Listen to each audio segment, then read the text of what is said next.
നല്ല മനോഹരമായ മുത്തുകൾ. ശാന്തി ചേച്ചിയുടെ കയ്യിൽ ഈ മുത്തുകൾ കൊടുത്താൽ അതിൻ്റെ രൂപം തന്നെ മാറും. കാണാം.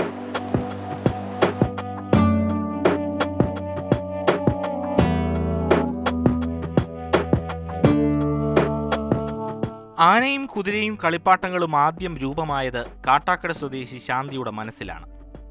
മുത്തുകൾ ഓരോന്നും കോർത്തിണക്കി കെട്ടിയുറപ്പിച്ച് കഴിയുമ്പോൾ ദാ ഇതുപോലെ കൗതുക കാഴ്ചയാകും. ഇതിനൊരു നോട്ടുണ്ട്. ആ നോട്ട് ബേസിൽ മാത്രമേ ചെയ്യാൻ പറ്റുള്ളൂ. അപ്പോൾ ആദ്യം ഇന്നത് ചെയ്ത് നോക്കാം. അപ്പോൾ ആദ്യം ചെയ്ത് വരുമ്പോൾ ചിലപ്പോൾ തെറ്റുണ്ട് വരും. പിന്നെ അതിന് വീണ്ടും നമ്മൾ ട്രൈ ചെയ്യുമ്പോഴത്തേക്ക് അത് ചെയ്യാൻ കഴിയും. വീടിനകത്തിരുന്ന് തന്നെ ആർക്കും ഒരു ശല്യമില്ലാതെ നമ്മുടേതായ സൗകര്യത്തിനനുസരിച്ച് ഒതുങ്ങിയിരുന്നുകൊണ്ട് ചെയ്യാൻ പറ്റുന്ന ഒരു ജോലി കൂടിയാണ്. ഇതുമാത്രമല്ല, പരമ്പരാഗതമായി തുടരുന്ന ഈറ്റത്തൊഴിലും കൈമുതലായുണ്ട് ശാന്തിക്ക്. വനിതാ വികസന corporation Thiruvananthapuram Edappazhinji RDR convention സെന്ററിൽ സംഘടിപ്പിച്ച പ്രദർശന വിപണന മേള ശാന്തിയെപ്പോലെ ഒട്ടേറെ വനിതാ സംരംഭകർക്ക് പുതിയ സാധ്യതകളും കോർത്തിണക്കുന്നുണ്ട്.